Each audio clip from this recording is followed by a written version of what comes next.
Created live on Fireside. So welcome back to YNS Live with NFL Thread. So this is Camille's husband that was supposed to be filming, if you guys heard before. So please introduce yourself. My name is MarTay Jenkins. I'm a former Cardinal player for the Arizona Cardinals as well as Dallas Cowboys. And just to clear my name, I got video and pictures. Oh. And also, I had somebody take a picture of me in the background. Oh, so he was good. We just didn't see him. I have receipts. So if everybody thinks I'm not being a great husband, I do have receipts for that. So I like the backup, and you were standing right there. We didn't see you over there. So yes, thank you so much. I got video. So we were just talking about pivoting out of the league. Most definitely. So not to go down that dark place, but I would love for you to talk a little bit about what it was like when you knew your career was coming to an end. Mm-hmm. Mentally, where were you, and then where did that lead you? Well, I mean making that transition into the league is a difficult process for anybody. I don't care if you're a Hall of Famer or you were a free agent. You know, it's a difficult process to make that transition to the real world because everybody is on the same schedule when you're playing ball. No matter who you are, you're on the same schedule. You have the same off season, you have the same regular season, OTAs, the whole nine. So making that transition to the real world when you're thinking that I'm at the top of the pinnacle, and then you go out into the real world, you're like, I wasn't prepared for that. Right. You know, it's a difficult transition, but the thing about it is if you have a strong woman on your side, you know, it really makes it softens the blow. Well, it really does. Right, and I think, you know, we've had many people on the show talking about pivot. Ricky and Katharina, who are over there, we had them really talk about the transition and leaving the league. And as you said, and this is one of the things why I think it's so important for what I do to bring these stories out, because it doesn't matter how strong you are. It doesn't matter. If you're doing something that you were meant to do and you love it to the core, and it's taken away from you for whatever reason, whether it's an injury, your time, the league, it's going to sting. And if you don't have someone in your corner that's going to help you, and it doesn't, you know, and really when you're at that level in professional sports, it's at a different level. But anyone, you know, doctors that lose an arm or something like they have to stop. Definitely. There's people that go out of it. But we as a society need to be better because we need to think about players like you that we watch on the screen, that we love, and then you leave and it's not like, oh, who else is going to get his number? Yeah, it's like, who's next up? Who's next in line? That we need to be better, and that's why these stories are so important for us to get out there, because you sharing your story is going to connect with someone else, and they're going to say, wait a second. Shame on me for not doing. And I have to tell you a little story. When I first interviewed Cynthia on my podcast, I started my podcast before I started this live show, and she was talking about when Michael got traded to a different team. Oh, it's cutthroat. It's cutthroat. And then she started talking about the process. And I remember, I have 3 kids, 2 boys and a daughter. My boys are really, and my husband, were super sports fans. And every time they would say someone got, you know, traded, I'd be like, oh, that's amazing. I said, I'm not doing that anymore. I think, and now my kids are like, you're so annoying. You have to put feeling to everything, which I do. But it's like, well, let's think about their family. Let's think about the people going. Everybody has a transition.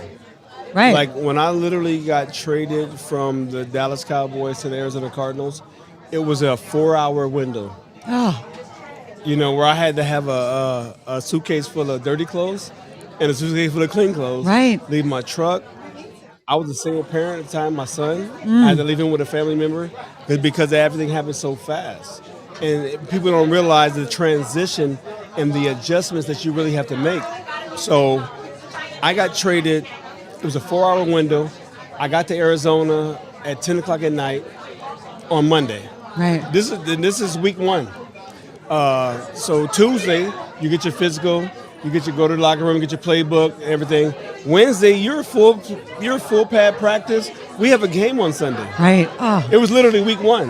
And you had to make those adjustments. And my son's back home. My truck is back home. Right. I'm like... And your heart's back home. Yeah, exactly. Everything. So you really have to make adjustments, but it really does build strength and character for the long haul. Right. So... in the long haul, throughout marriage and kids and life and everything, it built such a strong foundation that I always had that to lean back on in my work ethic. Right. You don't get to where you're at in the NFL without work ethic. Right. So being able to lean back on your foundation, that's what gets you kind of through the transition from being an NFL player through to being a normal tax-paying citizen. Right. It's a big difference. And then you go, and you may go work somewhere and people are like, what are you doing here? Right. You played in the NFL. What are you doing here? Right. I made $175,000 my rookie year. Right. I have to work, right? It's not like, people made way more money than me and I'm playing in the NFL. They looked at me like I was a millionaire. Right. So that's hard. There's so many things to look at and think about it. That's most very definitely hard. So, just to kind of break down everything, and it was a lot to process when you're going into transitioning from NFL or play any professional sport to the real world. Right. Because your schedule changes.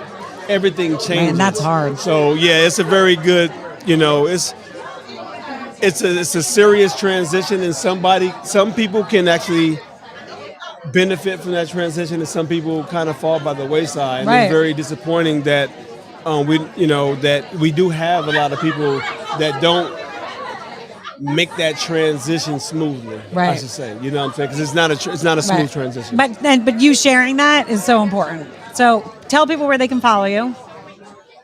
I don't know. I'm not a social media guy. Okay. Well, then tell us what are you doing now? I'm a real estate agent. Love it. So I do real estate. Yeah. I do real estate, and I support my wife to the fullest.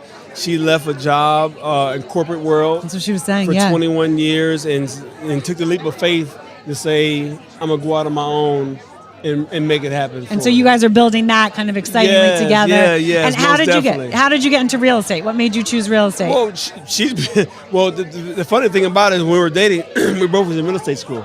Okay. So we both was in real estate school. She ended up getting her license.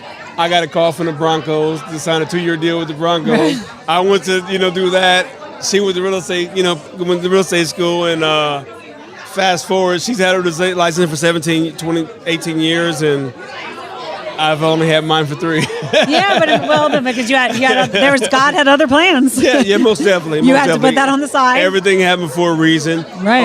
And that's the whole thing about the transition from the NFL, because when I got released from the Broncos, I was not even in the headspace or mental capacity to go back and study for my real estate test. Right. So being in that mindset, it was, and I understand. My wife told me I was in a state of depression. Right. She didn't want to tell me that. I'm like, I'm good. Right. I'm adapting. I'm good. But she's the one that said, hey, I think you're depressed. Right. And it's so important, as you said, to have that support. Most definitely. It's been very beneficial to me, and and that's why I'm here. I support her 100%. She's like, this is your week. It's an NFL thing. I'm like, no, but there's a lot of things for the NFL wives. And I love that. And I love that you said that, because even like tomorrow at the fashion show and stuff. Yeah, that's her. But these are the kind of stories, because we don't get to hear these stories, right? You hear about all the negative things, or the husband not supporting the wife. Definitely. And people like you and your relationship, people are going to listen to that and be like, I love that. Like, you guys are truly in love. Your sport is amazing, and I say that all the time. That is my queen. Yes, amazing. Well, it's so nice to meet you. She's the rock, and I'm pretty sure it's not just me.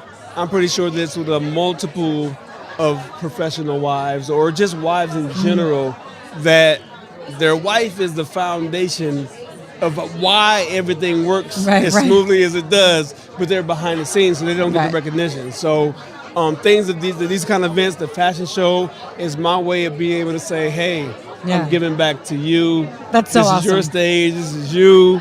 You've done this, and it's just a great thing. Well, thank you so much for sharing your story. Thank you for having me. I appreciate it. Yes, thank you for joining YNS Live with NFL Thread. Thank you. I appreciate it. So welcome to YNS Live with NFL Thread here live on Fireside. I'm just going to give a shout out to Shutterstock, UBS, Angela Brown, Legacy Builder Group, and Off the Field for always supporting us, and Ocean 44 for housing us here, and Fireside for streaming us live.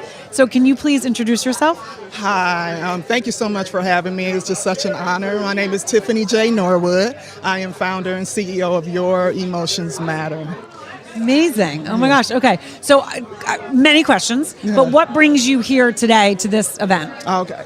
to bring awareness of emotional intelligence. I help gentlemen athletes and their families learn how to understand, express, and manage their emotions for better communication, for more respect and appreciation in their relationship, just overall, just good personal growth, and being able to just make it more healthy and just longevity in a relationship. I love that. And I am a storytelling consultant. Communication is, to me, like the most important thing in all parts of life. That's right. As you said, relationships, the way you kind of hold yourself to the world, and not everyone knows how to do it. Exactly. It's one of those things. Some people, God gave it to them.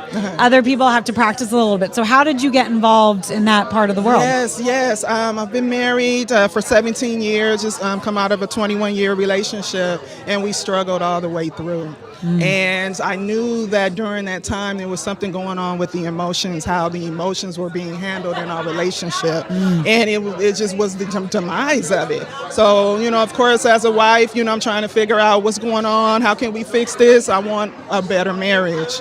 And I did my research, and I found a term called emotional intelligence. Right. And it said, if you get a divorce, one or both of the partners are lacking emotional intelligence. I'm saying, what is this? Right. So I decided to do research and read up on it, and I just continued to do that, and that was the answer.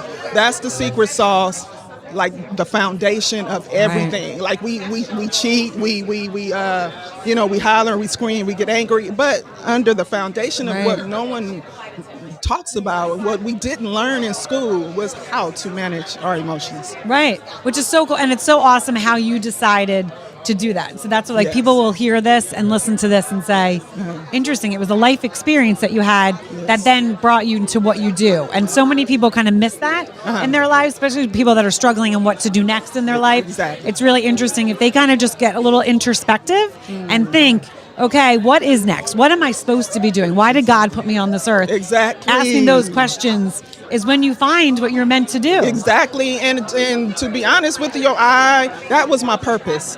That was really gave me the confidence to leave, and I'm not, advocating just leave, but it gave me the confidence because I found my purpose. I had everything. I had the tall, dark, and handsome husband. I had the house with the white picket fence and the 3 beautiful daughters. Everything but the dog.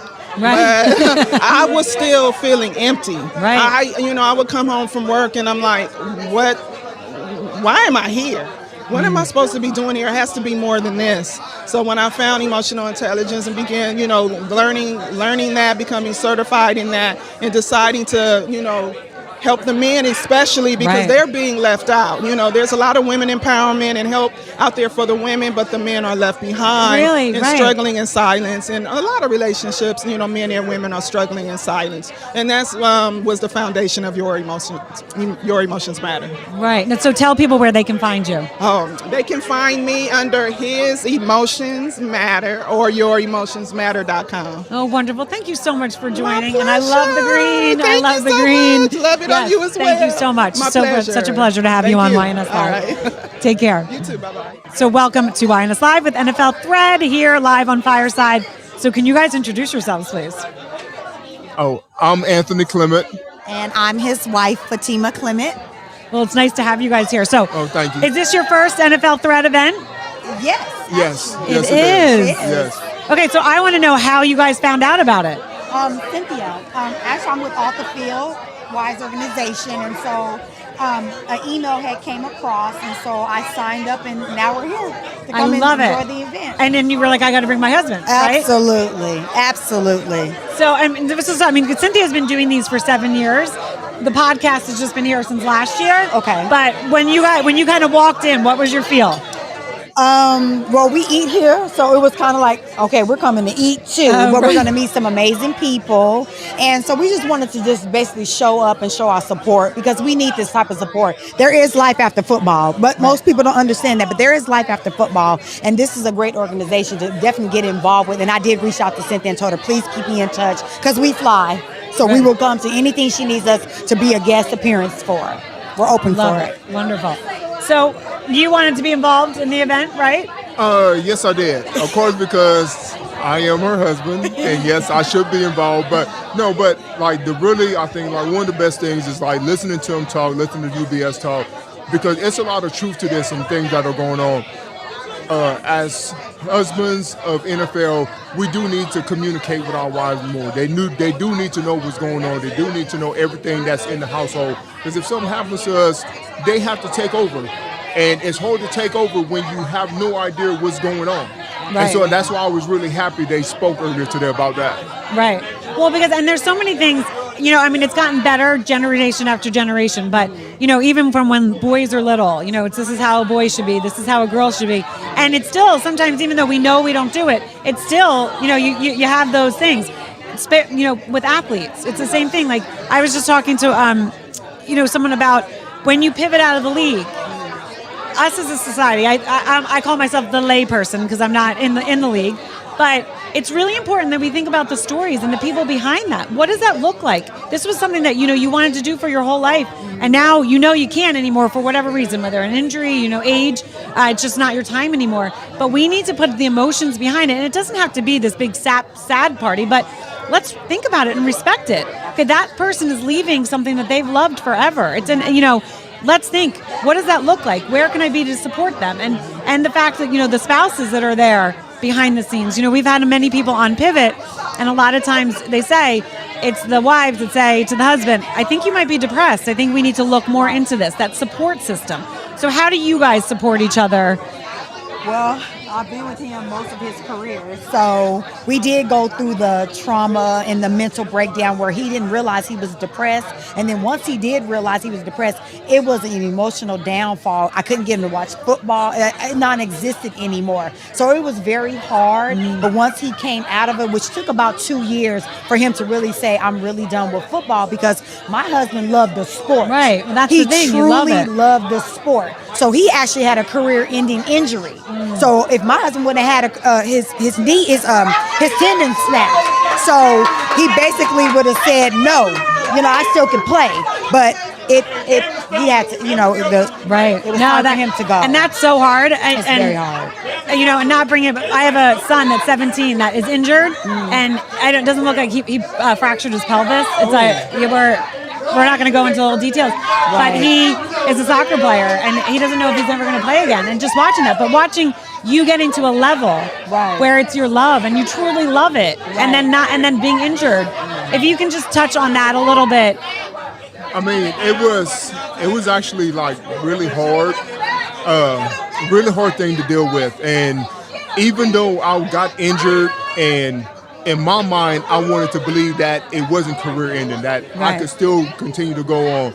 But when you think about it, 33, 11 years, your body doesn't heal the same. Right. At some point, you have to be able to tell yourself, like, no, this is it. But in my heart, in my mind, because I love the game so much, it was hard trying to tell myself that, this is it. I wanted to believe that I can come back and I can do things, I wanted to be just like Alex Smith. You know what I'm saying? Even though I was done before him, but I wanted to believe that I could be that guy too.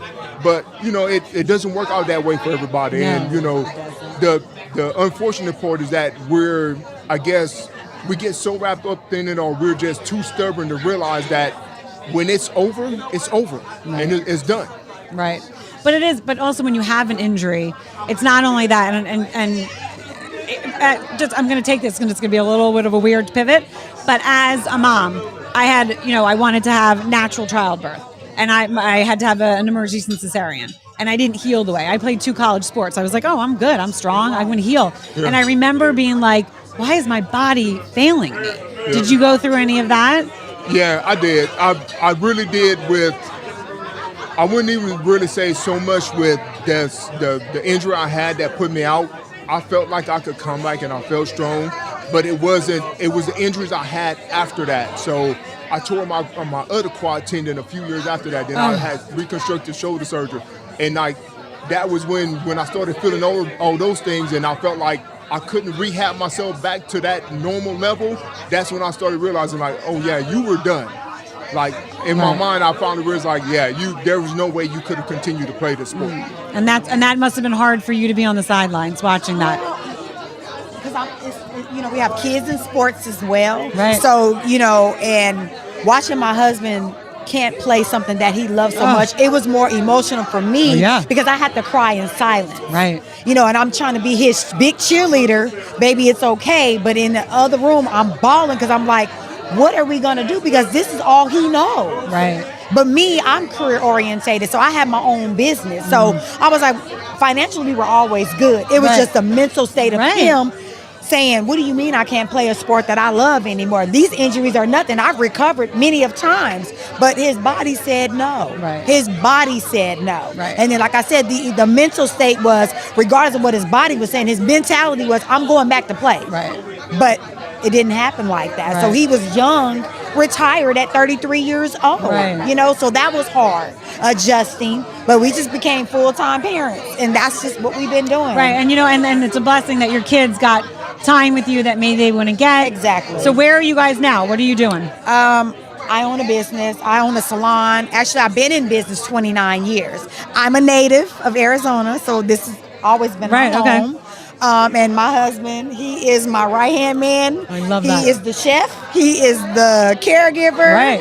And we are now grandparents. So we just welcomed a 2-month-old grandchild. Congratulations. Now. So we're loving that. So we're just raising our adult children, and we have one young son in high school. Okay. And so we have 5 kids, and we're, like I said, we're grandparents now, and then we have another granddaughter. She's on her way. And you know, and what a special thing though that you're able to be there, healthy. You know, and it's a big blessing.